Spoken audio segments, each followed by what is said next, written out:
Welcome to this edition of the Capital Brief. I'm Seth Berenswag here at our beautiful studio here at BL Media in beautiful Tysons, Virginia. Back again, my colleague and friend John Tamney. John, how are you? I'm great. Good to be back. Good, good. And the book tour and the sales moving along? It's happening. It's happening. I think there's some interest in it. Fingers crossed. When Politicians Panicked by John Tamney. Awesome. I'm going through it. Love it. So we're here today to talk about a topic that is hot, but that is also very broad and deep. And it's about the Coinbase and crypto craze. Where are we? What's happening? What's next? We have seen the recent IPO of Coinbase and the continued expansion and growth of the crypto market. John, let me just throw out a couple of statistics just to set the table here for our conversation today. The crypto market has a total value of roughly $2.9 trillion. Bitcoin represents just a little bit less than 40% of that total amount. The total value of crypto is roughly equivalent in value to about 12% of all gold that has been mined on Earth. The IPO of Coinbase was valued at about $86 billion. At its height yesterday, it reached a market cap of about $100 billion. And many are saying that we've really reached a new era in crypto and a new era for economic freedom. We have a lot to cover on this topic today, but how do you view where we are right now in the crypto world and its relevance to the IPO of Coinbase? Well, I think the only way to really understand where we are now is to quite literally travel back in time 50 years.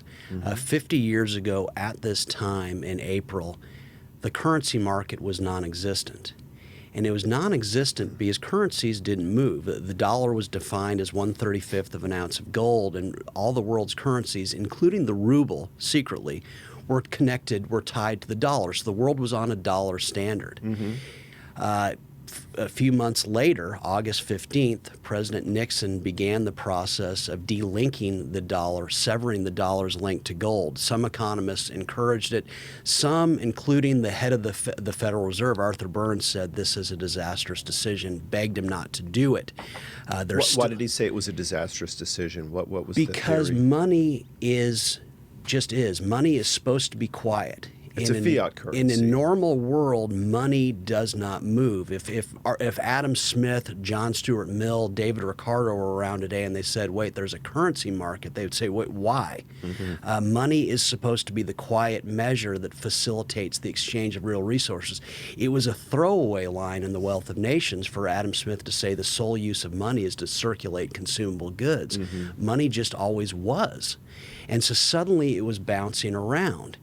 And what we've seen in the last 50 years is this surging currency market. Nowadays, $5 trillion worth of currency trading happens on a daily basis, which is a market signal that the people in the world desperately want currency stability, and they're going into the market to get it. So you're talking about Forex exchange and all of that commerce. Okay. Historically, there was never a market for it because currencies were stable measures, kind of like the foot was 12 inches. Right. And so when you look at the cryptocurrencies, to me, this is a natural market reaction that people have been searching for the presumption of stability of currency trust that they haven't had for 50 years. And so we're on the verge, I think, of an exciting era, kind of like the internet. Lots of internet companies were formed, most of them failed, but crypto concepts butting heads, competing for the right to be the currency most circulated, a la the dollar historically. So let's just talk about that briefly before we go on and jump into the deeper end of the pool here, because it sounds like what you're saying is that there is some kind of a justifiable concern about the inherent stability and measure of traditional fiat currency versus new cryptocurrency. And frankly, I love the idea of cryptocurrency because it is a deleveraged, decentralized method of commerce.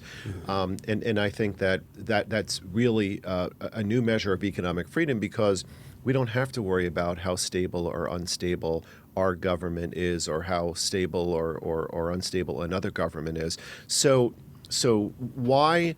How does the cryptocurrency market create a more realistic, more stable ecosphere for people to be able to look to, as opposed to a traditional fiat currency? Well, it does, and to see this, it's worthwhile to travel actually back in time to the 700s. China was the first country to issue a paper fiat currency. And the debate at the time between the Confucians was, should private industry issue this or should government? And many of the Confucians felt that no, private industry should do it because they can't devalue. If they devalue the currency, people will migrate to something else. If you hand this off to a central authority, there is the right to essentially clip it, which is what governments have done throughout time. And regulated or overregulated? Overregulated. Right. There's just all sorts of ways in which they can take away trust. And so when you look at a cryptocurrency, there exists the potential, this decentralized potential, for people to say, we will no longer circulate the dollar, we'll no longer circulate the peso, the franc, you name it, because we like the trustworthiness that we get of something privately issued. Sure. No, it's a really, it's not only an important point, but it is a point that is not discussed enough, because the whole notion of a decentralized currency through the underlying infrastructure, which of course is called blockchain, which has been historically relatively secure, is an important development. And that brings us to today in terms of this new economic freedom that people have to be able to partake in cryptocurrency. The mainstream media is obsessed with Bitcoin. Bitcoin is one of many cryptocurrencies. Ethereum is actually, some would argue, a more flexible and more commercially cognizable method of trade because of so-called smart contracts. And we won't get too deep into the weeds, but a smart contract allows the exchange of Ethereum. It's a coin of ether that's exchanged and supported by the blockchain Ethereum ecosystem that can have certain conditions. So, for example, to say that if a ship passes on a GPS coordinate point beyond a certain point, then upon the satisfaction of that condition, then you get paid in Ethereum. So there's a lot of options here, and a new economic freedom that is really just, I think, at the dawn of a new age. But now what we have to talk about is, how has the United States government dealt with this? I'm sure, John, that you wouldn't be shocked to learn that the first government agency to take a regulatory stance on cryptocurrency, take a guess, which agency was the first to take a stand on cryptocurrency? I'm guessing it'd either be Treasury or the Fed, but Well, you're basically right. It is the Internal Revenue Service. In early 2014, our friends at the IRS came in and said that this is going to be deemed property, more in line of a capital asset versus currency, because of course Uncle Sam wants to get his piece of the action. So the IRS stepped in early 2014. Incredibly, there has been very little clarity from the feds here in Washington as to what is going to be the regulatory treatment of this, and there's been a few things fluttering around. But the sleeping giant of what we know as the United States government is slowly waking up. The most concrete, active piece of legislation that's pending down the road on Capitol Hill today is in the House. And the draft is known as the Eliminate Barriers to Innovation Act. Of course, you have to love the names of these acts because, you have to love it. It's like, the Save Children Act. Who wouldn't want to save children, right? The Eliminate Barriers to Innovation Act of 2021. And all that does, but frankly, in a way it's important, is it sets up a new working group for mainly the SEC and the CFTC to sit down with folks from the private sector to figure out the big question in Washington right now. How are we going to regulate this? How, if at all, are we going to regulate this? So bringing this into the sphere of Capitol Hill, what, if anything, should the role of the federal government be here? Well, I obviously, in my perfect world, there will be no role. Why would you have government playing a role in creating a measure. Is there a government out there that says we're going to control the foot? No, the foot just is. I don't know why, but I have a supercomputer in my pocket. Is there a government agency that says we're going to figure out a way to roll out smartphones? Right. And so why would you have someone in the business or a government regulating this? But understandably, they want to be involved because they see the money involved, right, which I think speaks to the problem with cryptocurrencies right now. As I continually argue, I love the idea of Bitcoin, but it is a junk currency. And it's a junk currency precisely because its value continues to go up. You cannot have money that constantly bounce around in value. That means it's no longer money. Let's use the obvious example. It's more of a store of value than an actual currency. It's a speculation. It's a speculation on a store of value. But okay, Seth, I'm going to remodel my bathroom, and I want you to do it. I will pay you 3 Bitcoin now, 3 in 6 months, and 3 upon completion. Right. Your logical question to me is going to be, well, which Bitcoin? The one that cost $750 4 years ago, the one that cost $20,000 2 years ago, right, the one that's $60,000 now, or the one that was $10,000 about 6 months ago? As you can see from this, you don't know what you're going to be paid. And given the volatility, it's very possible that I could offer you what you expect, so let's say 9 times 6, 540,000, that by the end of this, when I pay you, you're getting substantially less. Or substantially more. Or substantially more. Sure. Which speaks to why there has historically been such a surge in trading discord among nations since right, 1971. Is it any surprise that since 71, so much friction has sprouted up among nations? Well, no. With currencies no longer measures and bouncing around, trade becomes not mutually enhancing all the time. Sometimes there are winners and losers based on the movement. And it's the same with Bitcoin. It doesn't serve a monetary purpose right now precisely because there's no way that you and I could reasonably transact in it. It's not a common method of commercial exchange versus more so perhaps being a somewhat speculative store of value versus maybe some could argue that something like Ethereum, because it's subject to commercial smart contracts, might be a different method of exchange. But the general rate of correlation between non-Bitcoin cryptocurrency to Bitcoin is roughly 0.9. So it's generally measured. There is a fair correlation there.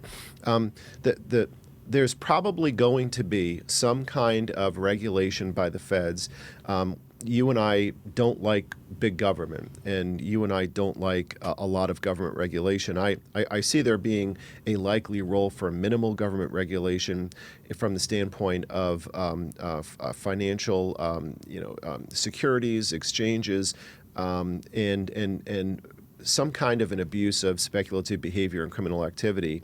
There has been some rap against cryptocurrency because it can be used to engage in facilitate criminal activity. I don't think that's a great argument. Money's been facilitating that since before the days of Bonnie and Clyde. So how's that an argument? But I just find it really interesting that other than the IRS, the sleeping giant, otherwise known as the United States government, can really not do much better than set up a working group. But at least we have a small start there. There's another theme that is also critical that isn't really being covered much. And let's bring in a topic that you and I like to discuss now and then, and that's the topic of China. China has been working on digitizing its currency. Can you tell us a little bit about that? Well, I can tell you about it only insofar as that China, their monetary authorities have recognized that digital currencies are potentially the next big thing, and they want government to have a role in it. To me, the very notion is immaterial. So what? Money is not wealth. Money is this low entropy measure that facilitates the exchange of wealth. If money were wealth, then Haiti would just start up a central bank and print whatever money measure they have. It would achieve nothing. Right. Money is only useful insofar as it's exchangeable for something. You do what you do, I do what I do. We work for money and we work for dollars because we know that dollars have an exchangeable value in the marketplace. Right. Assuming the Chinese government comes up with a credible cryptocurrency, okay, good. I would happily earn digital yuan if they were more stable than the dollar. Let's never forget that the dollar is the world's currency right now. Mm-hmm. If you go to North Korea, if you go to Venezuela, if you go to Iran, three, quote, enemy countries, right. If you want to get any market goods in return for money, you will unsheath dollars. If you take out yuan, tomon, and bolivars, no one will give you anything. And so if the Chinese come up with a better currency, thumbs up. It's going to only strengthen the U.S. It will redound to the U.S. if they come up with something better. So here's an aspect of the whole story of crypto that I find to be a little bit frustrating. The media in America are basically talking about riding the gravy train. The big IPO for Coinbase, which I think was an amazing IPO. I think that it creates a new element of economic freedom, which is fantastic. But it's either trying to ride the roller coaster of where is Bitcoin, forgetting that there's really many other elements of cryptocurrencies, or talking about some of the more obscure ones just because they want to go on for a GameStop type ride like Dogecoin, which people think is interesting because it has a cute picture of a dog on it. But here's the story about the digitization of the yuan that is starting to become a really big deal in Washington, in my view. The Biden administration is realizing just within the last couple of weeks that this is an issue that may become relevant to national security, and here's why. The United States dollar, as you have, of course, correctly noted, has basically been the world's reserve currency. And even though other currencies like the euro have come in to address significant exchange of goods within certain economic zones, certainly within the European Union, the United States dollar is still roughly 70% of the reserve currency. And the power of the United States to be able to make decisions and have economic policy abroad, such as financial decisions and sanctions, is reliant upon the solidity of the dollar as continuing to be the world's reserve. There is talk in the White House amongst the national security team of a serious concern about the digitization of the yuan. The 2022 Winter Olympics are coming up in less than a year. The central bank of China, when people go into the Olympics in Beijing next February, will be debuting the smoothness of use of what people can use on their smartphones.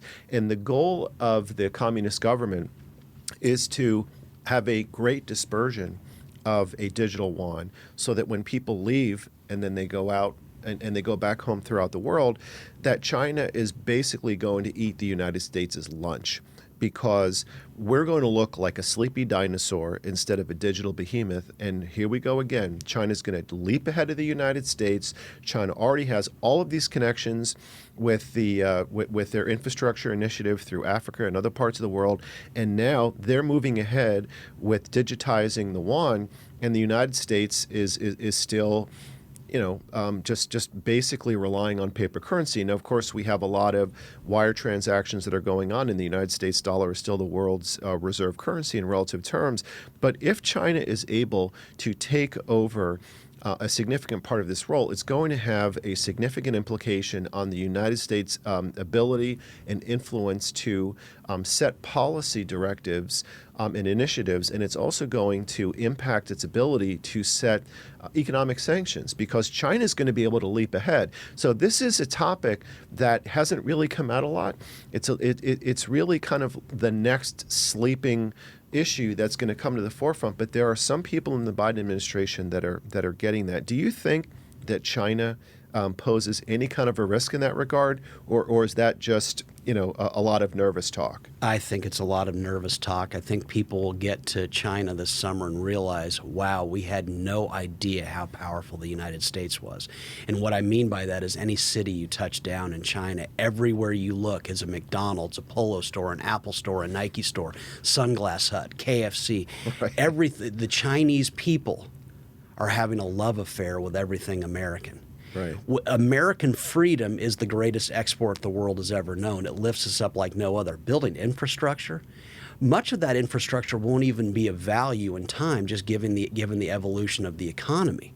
What we do is something entirely different, and it's the Chinese are having a love affair with it. Now, in terms of the currency, when have politicians ever been on the cutting edge of anything? Does anyone seriously think that if the CCP comes up with a digitized yuan, that's going to mean anything in a world right now in which people, innovative private minds around the world are battling it out to be the next great cryptocurrency? And so they're going to come up with their state version? Oh, please.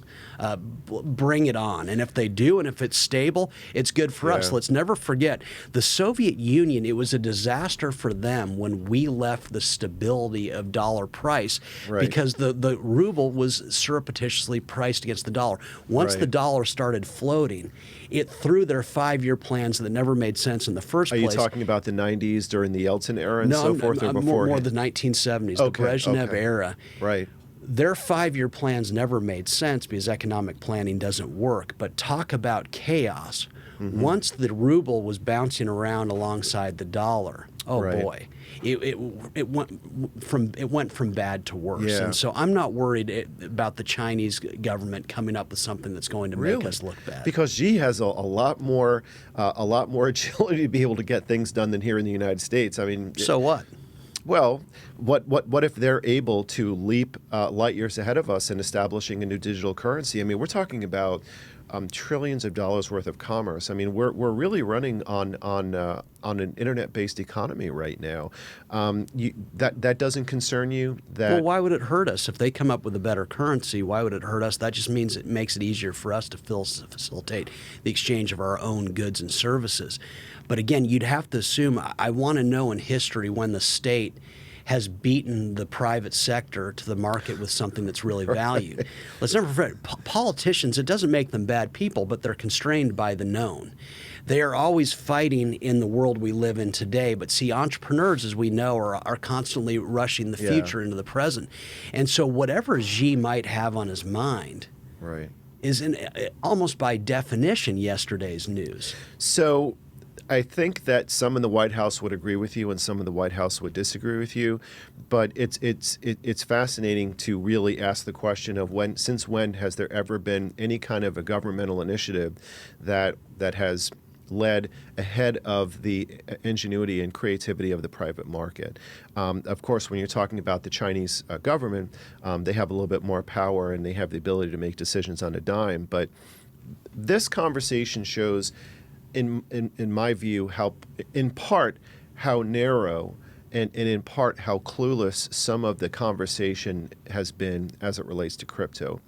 Cryptocurrency is a major topic, and it's going to continue to be a huge topic in the intersection of business and politics, because not only do you have a new economic freedom where people can go in and actually deleverage there's a new currency. People can actually buy new currency, and you don't need $62,000 to buy a mainstream cryptocurrency.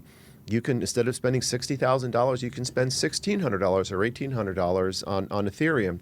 Still not pennies, but there are a lot of different ways to play it. And I actually know some people that are playing Dogecoin, and I don't think that's, in my humble opinion, a reliable currency, but people are actually making a lot of money on it. It's been up lately. The conversation that we're having here today really demonstrates, in my view, how the whole implication and magnitude of cryptocurrency has really been undersold by the mainstream media. Not only is it something that creates new economic freedom where people can go and they have a new currency. People can literally now go out and bring in a new currency for themselves. And whether it's a store of value or a method of exchange, that's a really big deal. But we also know that there are huge international national security implications. So, for example, the Biden administration announced a new round of sanctions against Russia for a number of their bad acts, including, for example, election interference, the SolarWinds breach, which was massive, and we still don't even have a specific idea of how huge that is, and a lot of their other actions. If United States economic sanctions are going to be debased or devalued based upon a digitization of another nation's currency. And one thing that I've seen from China is it would be dangerous to underestimate them, because she is very smart. He has a lot of ability to move on a dime very, very quickly. The implications of this are huge. So just kind of bringing this into a conclusion, where do you see the future of cryptocurrency going from? Do you think that there's any relevance of intersection between the world of business and the world of politics when it comes to crypto? Or do you think that those are just channels that are just going to essentially run in parallel and really not have much of an intersection in the near-term future? Well, and a couple of things. I think crypto and private money will lead politics, as in, I hope in my lifetime to eventually earn JP Morgan dollars or Amazon dollars or Target dollars. I would much prefer to own what I think would not be devalued on me. Right. And just as do you take American Express, there will be do you take Amazon dollars, I think it's very reasonable to speculate that a credible Amazon dollar, a credible Facebook dollar would very quickly be circulated around the world in ways that workers would migrate to it. Are you talking, for example, like what Facebook was talking about? They were talking about a Libra. And it was they understood what they were talking about, and they're saying we're looking to achieve price stability essentially with the currency. And so I think from that you can get better government currencies, because it won't hurt us if the Chinese seek currency price stability. In fact, it will lift us up in much the same way we've lifted the Chinese up when we basically transferred treasury policy to theirs. They've had the yuan basically pegged to the dollar since 1994. That's been very beneficial to them. Imagine how much more beneficial to them it would have been had the dollar been stable during that time. It would have lifted both countries. And then I think broadly it's got to be remembered that devaluation is a choice. If you go to Germany after World War I, they destroyed the mark so substantially that it went to 1/4 billionth of the dollar. People were carrying around wheelbarrows full of marks just to be able to buy bread. Well, they were, but in many ways that's sort of an urban myth, only insofar as the mark disappeared. Mm-hmm. It is because it was no longer a trusted measure of value, whereas if you carried a dollar around Berlin in the 1920s, it summoned all manner of goods and services. Right. But what's crucial about this is once the Germans decided that this had been disastrous, and it was so the historical implications of this are endless and obviously include Hitler. But once they decided they were going to reverse course, it was a matter of a week. They went back to Deutschmark stability. Right. So assuming digital currencies beat the dollar, this doesn't mean the end of the dollar, and it potentially means that finally the U.S. Treasury would have a reason to pursue the stability that everyone's always wanted. And we know that because, again, there's $5 trillion worth of currency trading on a daily basis. Yeah. Does anyone seriously think that would happen unless the markets desired stability? So you're saying a little fiscal competition wouldn't be so bad for Washington, right? It would be wonderful. Yeah, that's fascinating. I predict that the crypto market is going to open up a new awakening of a realization of broader issues, both domestically and internationally, that have national security implications. This is the latest iteration of a big tech battle between the United States and China. You and I have had some really interesting conversations about 5G, about online security, and now we're talking about digital currency. And who's going to be first to market, and is that good or is that bad? And obviously that's going to be a conversation that's going to continue to happen.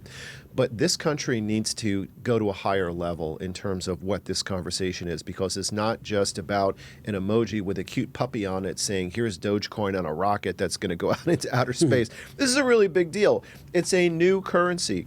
It's a new opportunity to invest in Coinbase. It's a new opportunity for economic freedom and wealth, but it also comes with potential national security implications. John, great conversation. I'm sure we'll be talking about this topic again, and thanks again for coming in. Great to be here.